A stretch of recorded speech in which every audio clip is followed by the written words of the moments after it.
दोस्तों, क्या आप जानते हैं हमारे सूरज का जन्म कैसे हुआ, हमारे चांद का निर्माण कैसे हुआ, हिमालय का निर्माण कैसे हुआ था और धरती की सबसे विशाल प्राणी डायनासोर का जन्म कैसे हुआ। इस वीडियो के माध्यम से आप लोगों को बताऊंगा। वीडियो काफ़ी इंटरेस्टिंग और नॉलेजेबल होने वाली है, तो वीडियो को प्लीज़ अंत तक ज़रूर आप लोग देखें। इस वक्त आप आराम से बैठकर इस वीडियो को देख रहे हैं, मगर मैं आपको कहूं, आज जिस जगह पर आप अभी बैठे हो वो ज़मीन आज करोड़ों साल पहले 8,500 डिग्री के तापमान से उबल रही थी, या जिस जगह पर आप बैठे हैं वो जगह लाखों साल तक बर्फ से ढकी हुई थी। ये दोनों बातें सच है। इस 10 मिनट के वीडियो के अंदर आप पृथ्वी के 450 करोड़ साल के सफ़र को देखने वाले हैं। जिस जगह आज हमारा सौर मंडल है, वहाँ विभिन्न प्रकार की गैस और धूल के कारण बादल हुआ करते थे। वैज्ञानिकों के मुताबिक इन धूल के बादलों से दूर एक तारा हुआ करता था। वक्त के साथ साथ उस तारा का ऊर्जा कम होने लगी, जिसके कारण उसके अंदर एक विशाल विस्फोट हुआ। विस्फोट की वजह से अंतरिक्ष की धूल एक दूसरे से दबने लगी। इस दौरान बादलों में स्थित धूल के कण दबाव और गर्मी के कारण उल्का पिंड और पत्थरों में परिवर्तित हो चुके थे, और इसी दबाव की वजह से इन बादलों में स्थित रेडियो एक्टिव पदार्थ ग्रेविटी का निर्माण किया। इस ग्रेविटी के कारण बीच में हाइड्रोजन और हीलियम इकट्ठा होने लगे। बीच के दबाव के कारण एक विशाल विस्फोट हुआ, और इस विस्फोट के कारण हमारे सूरज का जन्म हुआ। अंतरिक्ष में फैले एस्टेरॉयड यानी क्षुद्र ग्रहों में भारी वजन की वजह से सूरज के करीब आकर सूरज की परिक्रमा करने लगे।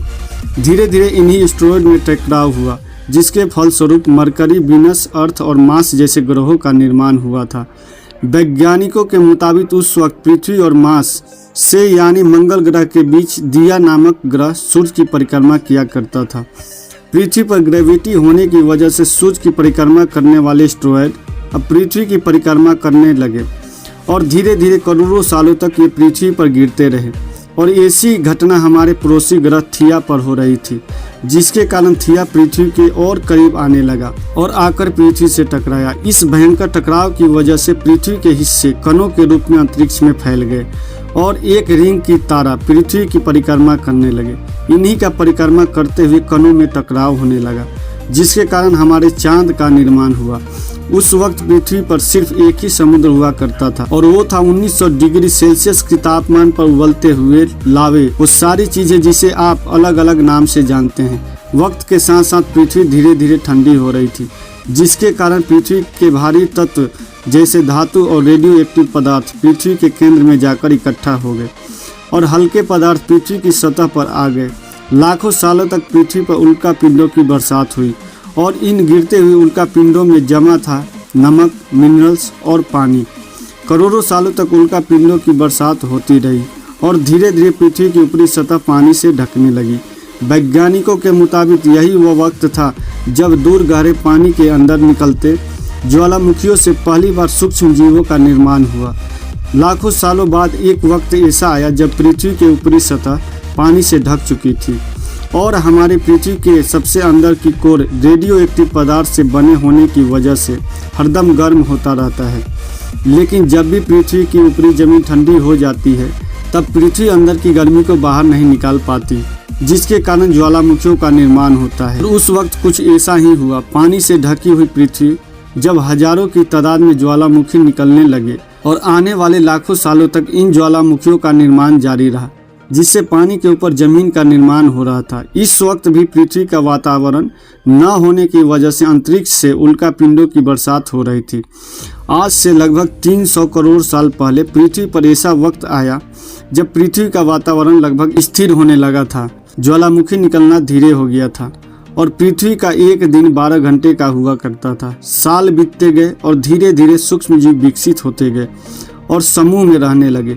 आज से लगभग 250 करोड़ साल पहले पहली बार पृथ्वी पर ऐसे जीवों का निर्माण हुआ जो जीने के लिए पानी के अंदर मिनरल्स यानी खनिज पदार्थ और धूप का इस्तेमाल करते थे, और मल त्याग के रूप में ऑक्सीजन बाहर निकालते थे।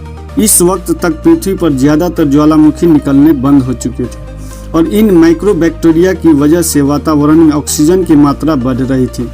वातावरण में ऑक्सीजन बढ़ने की वजह से पृथ्वी का वायुमंडल बनना शुरू हुआ, और आने वाले हजारों सालों तक वातावरण में ऑक्सीजन की मात्रा बढ़ती रही।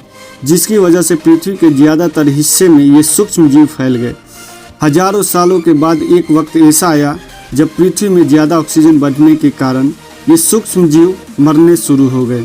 उस वक्त तक पृथ्वी का वातावरण ठंडा होने के साथ साथ ऑक्सीजन से भी भर चुका था, जिसके कारण जमीन और वातावरण में स्थित आयरन यानी लोहे के मिनरल्स पानी में स्थित ऑक्सीजन से रिएक्ट होने लगे।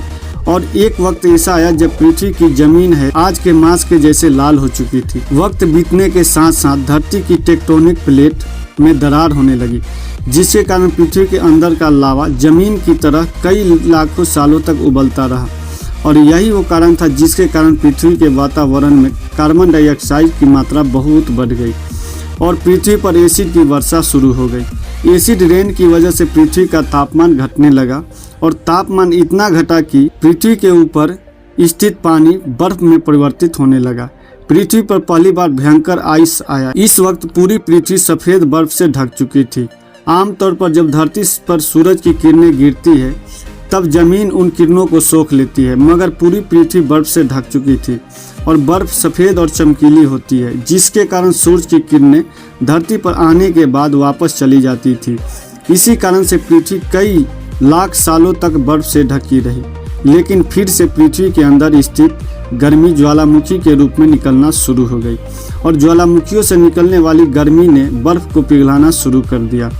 इसी बीच पृथ्वी की गहराई में बचे कुछ सूक्ष्म जीव धीरे धीरे बदल रहे थे और अब वो ऑक्सीजन को अपने शरीर को बड़ा और जटिल बनाने के लिए इस्तेमाल करने लगे थे। इस बीच पानी में अलग से भी छोटे समुद्री पौधे निकलने शुरू हो चुके थे।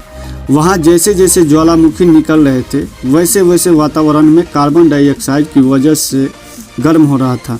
वक्त के साथ साथ बर्फ पिघलने लगी, मगर धरती पर फिर से एसिड की वर्षा शुरू हो गई, जिसके कारण फिर पृथ्वी ठंडी होने लगी और फिर पृथ्वी में ज़्यादातर सतह बर्फ से ढक गई। ऐसा बार बार कई हजारों साल तक होता रहा और इसी कारण से अब समुद्री जीव धीरे धीरे वातावरण के हिसाब से विकसित हो रहे थे। इस बीच कई सारे जीव और जंतु विलुप्त हो गए, लेकिन जो बच गए वो धीरे धीरे पृथ्वी के बदलते तापमान के हिसाब में ढलते गए और हजारों सालों बाद समुद्री पेड़ बर्फ की वजह से पूरी तरह से मरते या सूखते नहीं थे। अब सूक्ष्म जीव समुद्री जीव बन चुके थे। जब फिर से ज्वालामुखियों ने पृथ्वी की बर्फ को पिघलाना शुरू किया तब ये समुद्री पेड़ जल्दी विकसित होकर फैल गए। धीरे धीरे वातावरण में ऑक्सीजन की मात्रा बढ़ने लगी और पृथ्वी पर होने वाली एसिड की वर्षा कम होने लगी। वातावरण में ऑक्सीजन आने की वजह से पृथ्वी की ओजोन लेयर मोटी होने लगी और आज से लगभग 47 करोड़ साल पहले पृथ्वी की ऊपरी सतह पर पहली बार मोसेस नामक प्लांट उगना शुरू हुआ। वक्त के साथ साथ जमीन पर अलग अलग प्रकार के पेड़ और पौधे उगना शुरू हुआ। एक वक्त ऐसा आया जब जमीन के पेड़ों की लंबाई लगभग 80 से 100 फीट जितनी आज के 5 से 6 मंजिला बिल्डिंग जितनी ऊंची हो चुकी थी। ये वो वक्त था जब समुद्री जानवर समुद्र से बाहर निकल रहे थे और जमीनी जानवरों में परिवर्तित हो रहे थे। धरती की ज़्यादातर जमीन एक जगह इकट्ठा हो चुकी थी, जिसे आज हम पेंजिया महाद्वीप के नाम से जानते हैं। पृथ्वी का वातावरण और तापमान लगभग स्थिर हो चुका था और अब करीब 21 से 23 घंटे का दिन हुआ करता था। अब समुद्री जीव पानी से बाहर रहने लगे थे और वातावरण के हिसाब से उनके शरीर के रंग रूप बदल रहा था। धीरे धीरे जमीनी जानवर डायनासोर में परिवर्तित होते गए।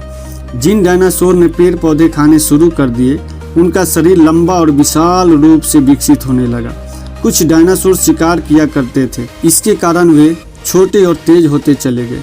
पृथ्वी की ऊपरी जमीन एक जगह इकट्ठी होने के कारण ज़्यादातर जमीन रेगिस्तान और बंजर हो चुकी थी।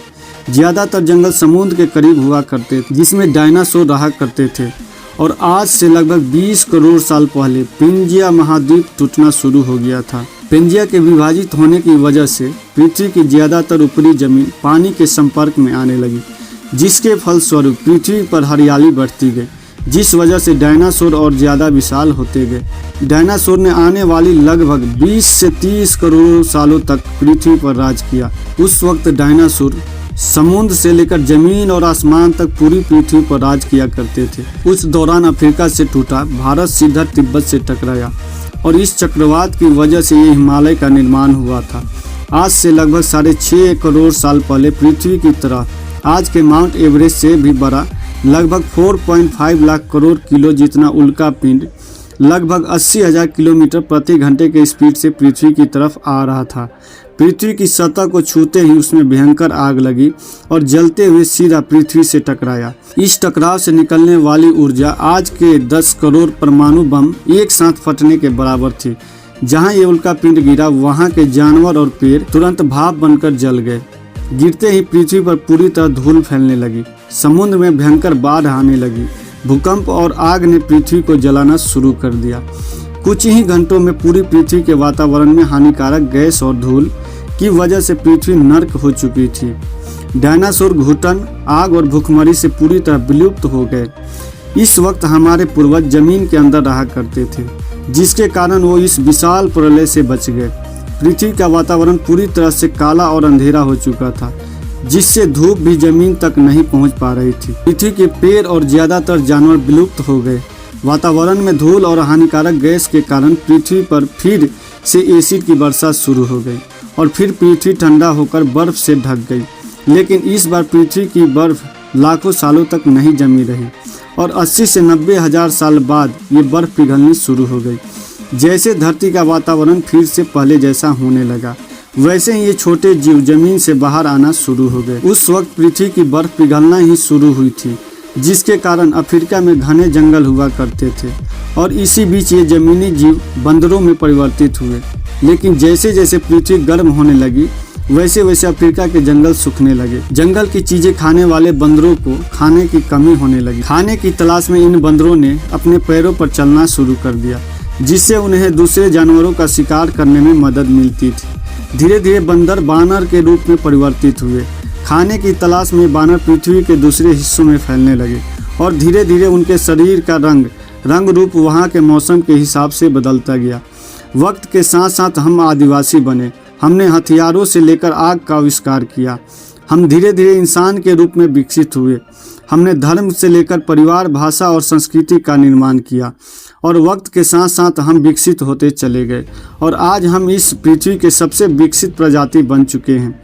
पृथ्वी को आज के जैसे बनने में लगभग 450 करोड़ साल का वक्त लगा था और हमें एक छोटे जमीन में रहने वाले जानवर से इंसान बनने में कई लाखों सालों तक लगा।